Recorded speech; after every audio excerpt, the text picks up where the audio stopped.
So Trump was actually answering a question about whether or not he would leave the White House if the Electoral College in December were to vote for Joe Biden. He kind of gave a dodgy answer, but then after being re-questioned like 3 or 4 times, he finally says yes. But what you're going to see here is a pretty testy exchange here where Donald Trump really loses his marbles and goes off. So go ahead and check this out where he flips out on a reporter. Yeah, please, go ahead. Mr. President, if the Electoral College votes for Joe Biden on December 14th, will you concede the election? It's going to be a very hard thing to concede because we know there was massive fraud. So as to whether or not I can get this apparatus moving this quickly, because time isn't on our side. Everything else is on our side. Facts are on our side. This was a massive fraud. This should never take place in this country. We're like a third world country. Just to be clear, if the Electoral College votes for Joe Biden, will you concede? Well, if they do, they made a mistake because this election was a fraud. Just so you understand, this election was a fraud. I mean, they have Biden beating Obama on Obama's vote in areas that mattered in terms of the election, in swing states. And yet he's losing to Obama all over the place. But he's beating Obama in swing states, which are the states that mattered for purposes of the election. So, no, I can't say that at all. I think it's a possibility. They're trying to, look, between you people, don't talk to me that way. You're just a lightweight. Don't talk to me that way. Don't talk to, I'm the President of the United States. Don't ever talk to the President that way. All right, I'm going to go with another question. Go ahead. So if the Electoral College does elect President-elect Joe Biden, are you not going to leave this building? Just so you, certainly I will. Certainly I will. And you know that. But I think that there will be a lot of things happening between now and the 20th of January. A lot of things. Massive fraud has been found. We're like a third world country. You know that it's tradition for previous presidents to go to the next president's inauguration. So will you attend? I don't want to say that yet. I mean, I know the answer. I'll be honest, I know the answer, but I just don't want to say it yet. Look, a thing like this possibly has never happened before, but maybe people just didn't catch it. But we've caught it. We've caught hundreds of thousands of votes. Listen, excuse me. When they don't allow a poll watcher, which is a sacred person in our country, people don't know what a poll watcher is.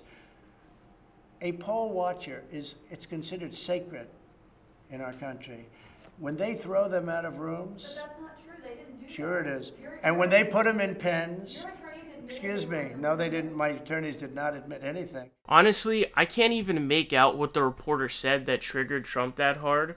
But the truth of the matter is, man, when you are going to sort of go to your appeal to authority of like, I'm the president, don't talk to me that way, all that really is it's a concession of losing the argument is basically what it is. Basically means you're conceding, yeah, I don't really have an argument. Especially when you're, quote, president of the United States, you know, you're refusing to accept the election results. But also, during this press conference, as you just saw there, he keeps talking about, you know, very clear voter fraud and all this stuff. Like, people are going to ask you questions. And so this is exactly what I thought would happen, is because Donald Trump has been essentially in an echo chamber this entire time, right? I think this is the first time he's answering any press questions in ages. So what he's doing here is he's finally being checked on it, and so he doesn't have a right argument, and so he just kind of goes to authority of, hey, I'm the president, don't talk to me that way. And it's so easy to debunk all of his bogus stuff that it's clear that when he gets challenged on it, this is what he's going to do. He's going to go towards being like, you know, I'm the president of the United States, don't talk to me that way. Because he knows he doesn't have a real argument here. But the truth is, when you consistently and constantly reference this fake election fraud like he does here, you know, the only thing that's going to happen is you are going to be called out. That's what's going to happen. So you're going to be called out like he is there.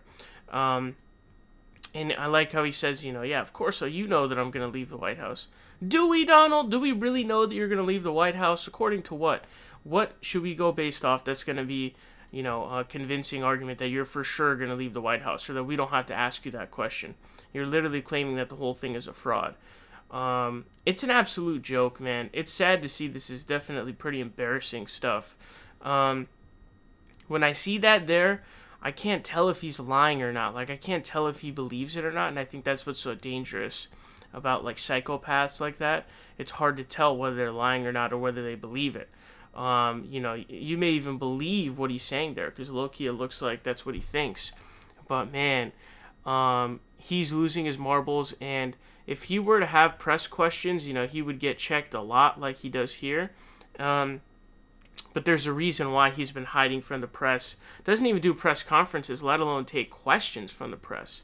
So that's kind of why you see him being so defensive and combative here, is because he knows that everything he's saying is just complete bullshit.